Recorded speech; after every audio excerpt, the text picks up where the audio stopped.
On the morning of March 15th, 44 BC, a man handed Julius Caesar a letter. The letter contained the names of every senator who was about to murder him. Caesar took it, rolled it together with the other petitions he was carrying, and walked into the Senate without reading it. By noon, he had been stabbed 23 times, and the letter was found still sealed in his hand.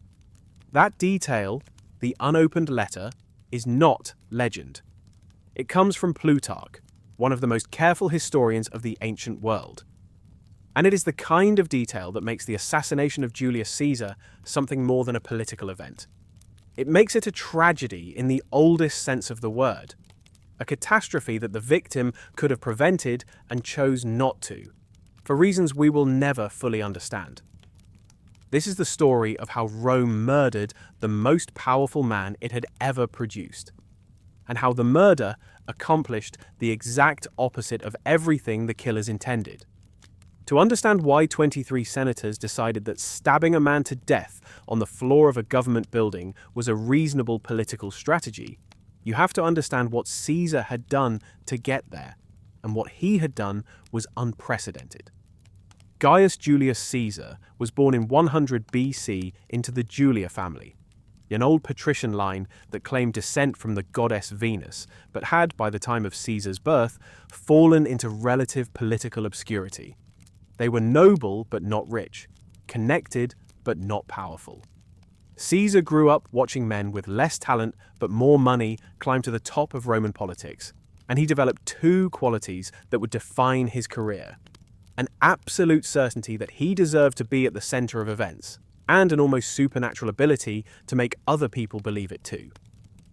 He began his political career in the standard way: military service, minor offices, strategic marriages, crushing debt. By his 30s, he owed more money than most Roman families would see in 10 generations. He borrowed from Crassus, the richest man in Rome. He allied with Pompey, the greatest general. Together, the three of them formed what historians call the First Triumvirate.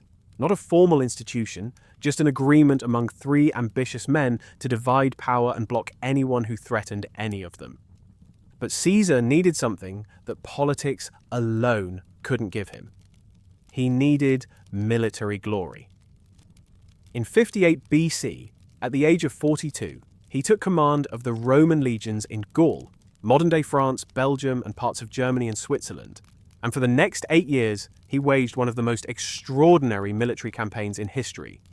The numbers from Gaul are staggering. Plutarch estimates that Caesar's armies killed 1 million people and enslaved another million.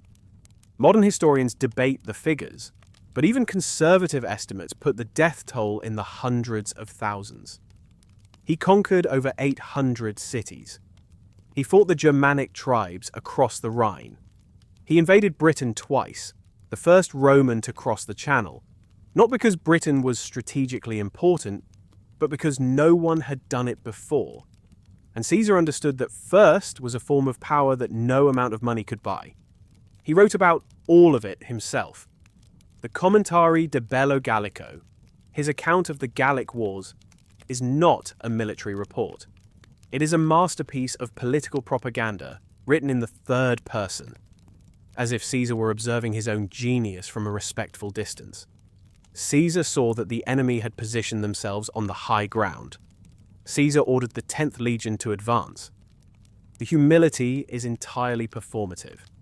Every sentence is designed to make the reader conclude that Rome's survival depended on one man. And here is a detail that changes how you read the entire story. While Caesar was conquering Gaul, the political situation in Rome was collapsing. His daughter Julia, who had been married to Pompey as a political bond, died in childbirth in 54 BC. Crassus was killed at the Battle of Carrhae in 53 BC. His head was reportedly used as a prop in a Parthian theatrical performance. With both ties severed, there was nothing holding Caesar and Pompey together. The alliance dissolved into suspicion, then hostility, then open confrontation. The Senate, led by Cato the Younger, the most rigid, unyielding, uncompromising Stoic in Roman politics, demanded that Caesar disband his legions and return to Rome as a private citizen. They knew what this meant. Without his legions, Caesar would be vulnerable to prosecution for the laws he had broken during his consulship. His political career would be over. Possibly his life. On January 10th, 49 BC, Caesar stood on the northern bank of a small river called the Rubicon, which marked the boundary between Gaul and Roman Italy. Roman law was absolute on this point.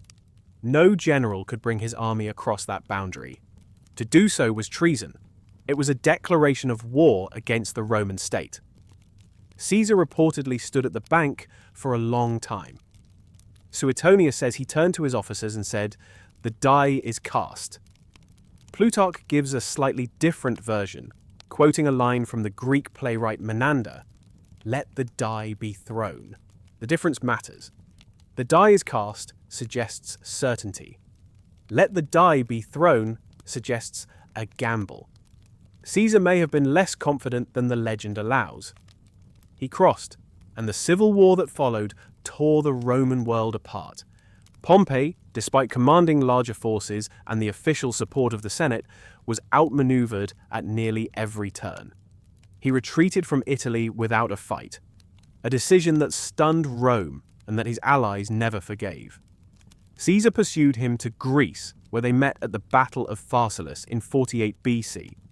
Caesar's veterans, outnumbered nearly 2-1, destroyed Pompey's army in a single afternoon. Pompey fled to Egypt, where the advisors of the young pharaoh Ptolemy XIII made a calculation. They murdered Pompey and presented his severed head to Caesar as a gift, expecting gratitude. Caesar reportedly wept. Whether the tears were genuine or theatrical is one of those questions the ancient sources love to raise and never answer. What is certain is that Caesar was furious at the Egyptians for making the decision for him. He had wanted to pardon Pompey, not out of mercy, but because mercy was a form of power. The man who forgives his enemies demonstrates that he is above them. The Egyptians had robbed him of that performance. It was in Egypt that Caesar met Cleopatra. She was 21. He was 52. Plutarch says she had herself smuggled into his quarters, wrapped in a linen bag, or possibly a carpet. The translation is disputed. The relationship that followed was political, personal, and genuinely scandalous by Roman standards. She bore him a son, Caesarion, the only biological son Caesar would ever acknowledge. He brought her to Rome. He placed a golden statue of her in the Temple of Venus Genetrix, his own family's patron goddess. The message was not subtle, but Egypt was a detour. The civil war continued. Caesar chased Pompey's remaining allies to North Africa, where they had regrouped under Cato the Younger and Metellus Scipio. At the Battle of Thapsus in 46 BC, Caesar's forces crushed them. And here is the moment that connects this story to everything else on this channel. Cato, the Stoic, the man who had opposed Caesar for 20 years on principle, the man who believed that the Republic was sacred and that no individual was more important than the law, refused to surrender. He refused to accept Caesar's pardon because accepting a pardon would mean acknowledging that Caesar had the authority to grant one. On the night after Thapsus, Cato read Plato's Phaedo, the dialogue about the immortality of the soul, and then stabbed himself in the stomach with his own sword. The wound was not immediately fatal. His servants found him, called a physician, and had his intestines pushed back in and the wound stitched. When Cato regained consciousness and realized what had happened, he tore the stitches out with his bare hands and pulled his own organs out until he died. He was 48 years old. He left behind a legacy that would define Stoic resistance to tyranny for the next 2,000 years. Seneca would call him the perfect Stoic. Marcus Aurelius would study him, and Brutus, Cato's nephew, Caesar's friend, would carry his uncle's example into the Senate on the Ides of March. Caesar returned to Rome as the undisputed master of the Roman world. The Senate, now packed with his allies and stripped of his enemies, voted him an escalating series of honors that blurred the line between man and God. Dictator for 10 years, then dictator for life. His image appeared on Roman coins. The first living Roman to receive that honor. He wore purple robes, he sat on a gilded chair. He pardoned his enemies with a generosity that was, in its own way, more insulting than punishment, because it made clear that their lives continued only at his pleasure. The conspirators, there were at least 60 senators involved, though only about 20 participated in the actual killing, did not agree on much. Some wanted to restore the Republic. Some wanted power for themselves. Some genuinely believed that Caesar intended to make himself king, a title that Romans had despised since they expelled their last king in 509 BC. But the man who gave the conspiracy its moral authority was Marcus Junius Brutus, and Brutus was a Stoic, not a casual one. A committed, philosophically serious Stoic who had studied under the leading teachers of the school and who had written treatises on virtue. He was also, almost certainly, the man Caesar loved most in the world outside his own family. Ancient sources, including Plutarch and Suetonius, hint that Caesar may have been Brutus's biological father, though the timeline makes this unlikely. What is certain is that Caesar treated Brutus with a tenderness he showed no one else. He pardoned Brutus immediately after Pharsalus. He appointed him governor of Cisalpine Gaul. He named him in his will, and Brutus chose to kill him anyway, because his Stoic principles told him that no personal loyalty could outweigh the duty to justice. Cato's ghost was in the room. The morning of March 15th, 44 BC, Caesar almost didn't go to the Senate. His wife Calpurnia had dreamed of his murder the night before and begged him to stay home. He agreed, and then Decimus Brutus, one of the conspirators and one of Caesar's closest friends, came to the house and convinced him that staying home because of a woman's dream would make him look weak. Caesar left for the Senate. On the way, a soothsayer who had previously warned him to beware the Ides of March appeared in the crowd. Caesar reportedly called out to him, "The Ides of March have come," meaning the day had arrived and nothing had happened. The soothsayer replied, "Aye, they have come, but they have not gone." He was handed the letter. He did not read it. Inside the theatre of Pompey, the Senate was meeting there temporarily, an irony that no ancient source fails to mention. A senator named Tullius Cimber approached Caesar with a petition. He grabbed Caesar's toga and pulled it from his shoulder. This was the signal. Casca struck first, from behind, slashing at Caesar's neck but hitting his chest. Caesar grabbed Casca's arm and stabbed it with his stylus as a writing instrument, the only weapon he had. He shouted, in some accounts, "Casca, you villain, what are you doing?" Then the others closed in. 23 wounds. Suetonius says Caesar fought and struggled until he saw Brutus among the attackers. At that point, according to some sources, he said, "You too, child," not "et tu, Brute," which is Shakespeare, not history. Other sources say he simply pulled his toga over his face and stopped resisting. He fell at the base of a statue of Pompey. The man he had defeated in life watched over him in death. The conspirators expected gratitude. They walked out onto the steps of the Senate with bloody hands, holding their daggers aloft, shouting that they had freed Rome from a tyrant. The forum was silent. The people of Rome did not cheer. They stared, and then they went inside and locked their doors. Within days, it became clear that the assassination had accomplished nothing the conspirators had intended. Mark Antony, Caesar's co-consul and closest political ally, seized the initiative. At Caesar's public funeral, he read Caesar's will aloud, which left money to every Roman citizen and donated his private gardens to the public. Then, Antony held up Caesar's torn, bloodied toga and showed it to the crowd. The mob erupted. They built a pyre in the forum and burned Caesar's body on the spot. Then they went looking for the conspirators. Brutus and Cassius fled Rome within weeks. And then something happened that even the ancient sources describe with a sense of awe. A comet appeared in the sky over Rome, visible for 7 consecutive days during the games held in Caesar's honor. The Romans called it the Sidus Iulium, the Julian star, and believed it was Caesar's soul ascending to heaven.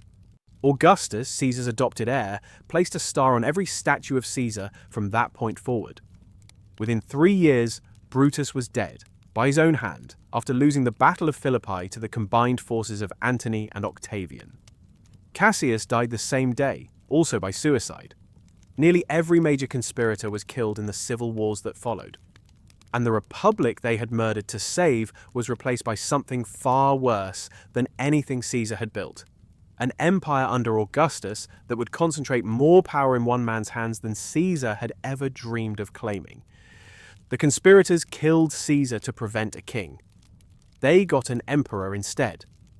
There is a passage in Seneca's On Anger where he reflects on Caesar's clemency and its consequences. Caesar, Seneca observes, forgave everyone. He pardoned Brutus. He pardoned Cassius.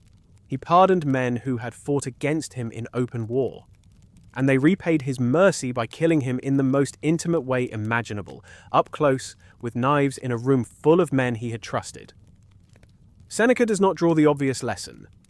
He does not say, therefore, do not forgive. Instead, he says something more unsettling, that Caesar's clemency was not virtue. It was strategy. And strategy, mistaken for love, produces not gratitude but resentment, because the forgiven man knows in his bones that his life is a gift from someone else's hand, and that knowledge is its own kind of prison. Marcus Aurelius, writing 2 centuries later in his tent on the Danube, puts it more simply. In Book 3 of the Meditations, consider how ephemeral and worthless human things are. Yesterday a drop of semen, tomorrow embalming fluid and ash. He was thinking, perhaps, of Alexander. But he might as well have been thinking of Caesar, a man who conquered the world and was brought down by the men standing closest to him, in a building named after the last man who had tried to stop him. The letter was still in his hand. 23 wounds. And every name on the list was someone he had already forgiven once.